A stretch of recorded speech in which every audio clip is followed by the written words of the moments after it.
자, 그러면 이제 관련 이 수용자 호송 규정을 좀 몇 가지만 좀 볼게요. 다 볼 건 아니고 중요한 것, 기출된 거 위주로 좀 보도록 하겠습니다. 자, 호송 공무원 제2조입니다. 최근에 개정된 조문이죠. 자, 보겠습니다. 교도소, 구치소, 지소 간에 호송은 누가 한다? 교도관이 합니다. 그 밖에 호송은 누가 합니까? 경찰관이 합니다. 예전에는 여기까지만 있었거든요. 근데 최근에 개정되기를 검찰청 직원이 추가됐습니다. 그래서 중간에 여기 끊을게요. 자, 교도소, 구치소, 지소관은 즉 교정시설 간은 교도관이 하지만 그 밖은 경찰관 또는 검찰청 직원이 한다. 자, 언제나 교도관이 한다 하면 틀려요. 자, 됐고 나머지 쭉 보시고, 자, 그리고 5조 가보면 발송관서는 미리 수용관서에 대하여 성명, 발송 시일, 호송 사유, 방법을 미리 통지해야 되겠죠. 그러니까 언제 간다. 그래야 저쪽이 언제 오는지를 알아요. 일방적 의사표시는 아닙니다. 무슨 얘기냐? 우리가 한 명 보내면 저쪽은 받는 게 아니야. 한 명 보내면 걔네들도 한 명 보내요. 그래서 이 법무부가 이제 그 균형을 잘 맞춰야 되는 것이 뭐냐면, 우리 쪽에서 진짜 아주 개쓰레기 같은 놈이 하나 있어. 아주 고춧거리야. 막 교도관들을 상대로 막 고소 진정 막 남발하고 있고 진짜 골치 아픕니다. 근데 저놈 새끼를 어떻게 저 보내버리지? 그래 우리 직원들이 좀 편할 텐데. 그놈을 보내잖아요. 그놈을 다른 교도소로 보내죠. 그러면 그쪽도 알거든. 수용기록부가 알거든. 이게 뭐야? 엄청난 쓰레기를 보내고 있네. 그럼 우리는 더 큰 쓰레기를 보내.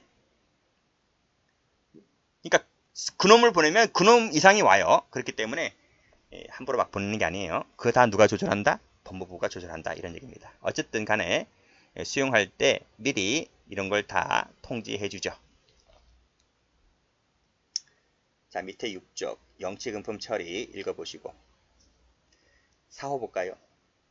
송치 중에 영치금품을 호송관에게 탁송한 때에는 호송관서에 책임이 있고, 그러하지 아니한 때는 발송관서에 책임이 있습니다.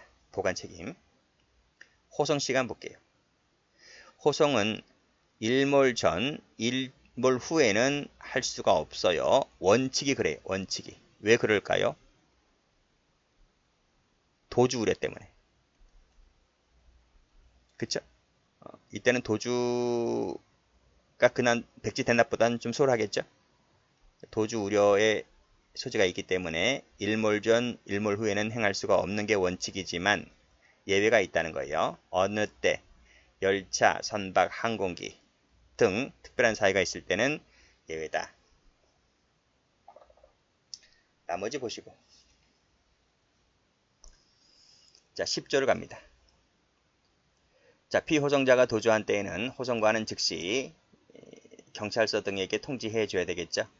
그리고 호송관서는 또 관할 검찰청에도 통지를 해줘야 되고, 이때 서류와 금품은 발송관서에 반환을 합니다. 밑줄 그어져 있는 이유는 여기가 출제가 됐기 때문에 밑줄 거는 거예요. 사망 볼게요. 자, 피호송자가 사망했을 때는 사망지 관할검사의 지휘에 따라 업무 처리하면 되고요. 열차, 선박, 항공기에서 사망하잖아요. 그러면 최초 도착한 곳의 관할검사입니다. 도착지입니다. 도착한 곳의 관할검사가 지휘를 합니다. 자, 비용 부담인데요. 여비 그리고 호송 비용은 호송관서가 부담합니다. 자비 부담 아니에요. 보통 비용 부담 나오면 거의 대부분 자비 부담이거든요. 그건 자비 부담이 아니라 호송관서가 부담합니다. 자, 피호송자를 교정시설이나 경찰서에 숙직한 때에는 그 비용은 그 교정시설이나 경찰관서가 부담합니다. 자, 예외 규정. 천재지변 그 밖에 특별한 사정이 있을 때에는 그 호송할 그 관서의 장은 허가를 받아서, 허가죠? 장관의 허가입니다. 동그라미 치시고, 장관의 허가를 받아서 2조 또는 4조부터 7조까지 11조, 12조를 따르지 아니할 수 있다는 거야. 그쵸? 천재지변이 있을 때, 특별한 사정이 있을 때 예외 조항을 두고 있네요. 대신 뭐다? 이때는 장관의 허가를 맡아라. 장관의 허가를 맡아라. 뭐가 아니지? 승인이 아니지. 그쵸? 우리 앞에서 승인 배웠지? 이송할 때는 법무부 장관 승인을 요한다며. 근데 여기는 허가입니다. 승인하면 틀려요. 그런 거 조심하시고. 자, 그리고 이제 국제수용자 이송법인데요.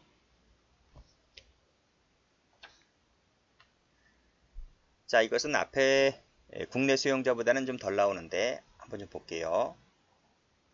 3조를 보시면 조약이 체결된 경우에 하나여 이 법에 따라서 실시한다는 얘기입니다. 국제수용자 이송은.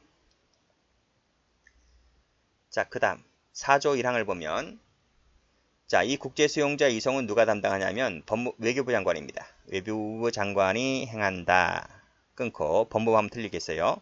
그러나 긴급을 요하거나 특별한 사정이 있다면 법무부 장관의 외교부 장관의 동의를 얻어서 행할 수 있다는 예외 조항이 있습니다.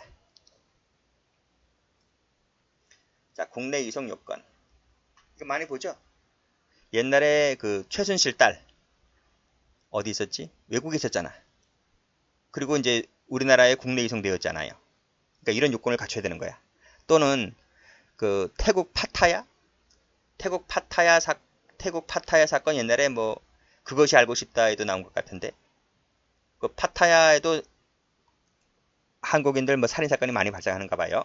그때 이제 국내 이송할 때 그 요건 이런 요건이 갖춰지게 되면 이제 국내 이송이 될 수 있습니다. 뭐 영화 누구지?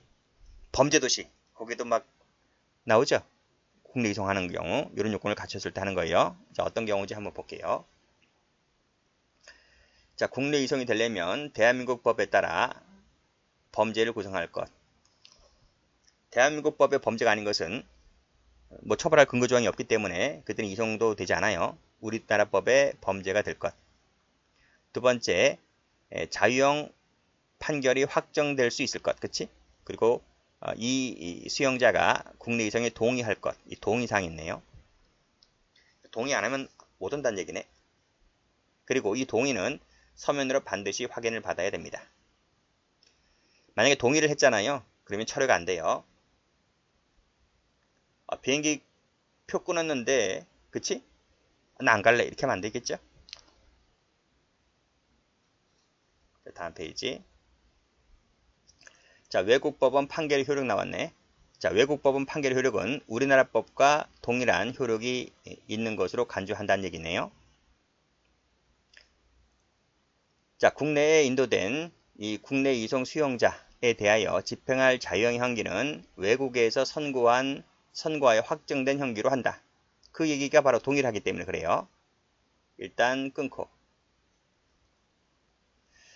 자, 자유형을 집행하는 때에는 외국에서 구금되거나 형의 집행기간과 국내 이송에 소요된 기간을 합산입합니다. 산입해 주네요. 그치? 외국에서 구금되거나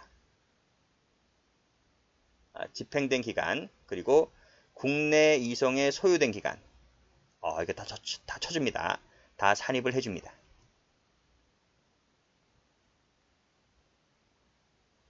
공소제기 기간 제한. 국내 이송 수용자에 대하여 외국에서 선고된 자유형을 집행 중인 때와 그 자유형 집행을 종료하거나 집행을 하지 아니하기로 확정된 때에는 동일한 범죄 사실에 대해서 다시 공소제기가 안 돼요. 이런 공소제기 제한 규정이 있다는 것 부분. 동일한 범죄 사실에 한해서만 그렇다는 부분. 국외 이송의 요건 볼게요. 자, 1, 2, 3, 4 묶으시고 역시 외국법에 따라 범죄를 구성할 때 이 친구가 이제 외국으로 나갈 수 있는 거야. 그쵸? 그리고 역시 마찬가지로 자유형 판결이 확정될 것. 이 친구가 국외 이송에 동의해 줄 것. 그리고 이 동의는 앞에서 말씀드린 대로 서면 확인해야 되고요. 역시 동의는 철회가 안 된다는 부분. 이제 됐습니다. 비용 부담 나오죠? 비용 부담 어떻게 돼 있어요? 여기 국내 이송 수용자 부담이다. 그쵸? 우리 앞에서 배운 거랑 약간 다르지? 앞에는 어떻게 돼 있었지?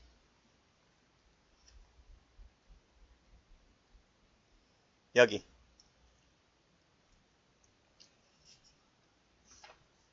여기는 호송 관서가 부담하는 게 원칙이라 했잖아요. 그치? 예외도 있지만. 근데 어디에도 자비 부담이 없어요. 그런데 국제 수용자 이송법에 따르면 여기는 자비 부담이다. 국내 이송 수용자가 부담한다는 거야. 자, 끊고. 근데 국내 이송일 때는 국내 이송자 부담이지만 국외 이송 비용 규정은 그런 얘기가 없어요. 그런 거 조심하시면 되겠고. 자, 근데 너무 돈이 많이 드니까요. 비행기 타고 배 타고 오려면 돈이 많이 들잖아요. 그래서 이를 감안하여 감면이 가능하다. 감면할 수 있다는 내용이 있네요. 자, 그렇게 정리해 두시면 되겠습니다.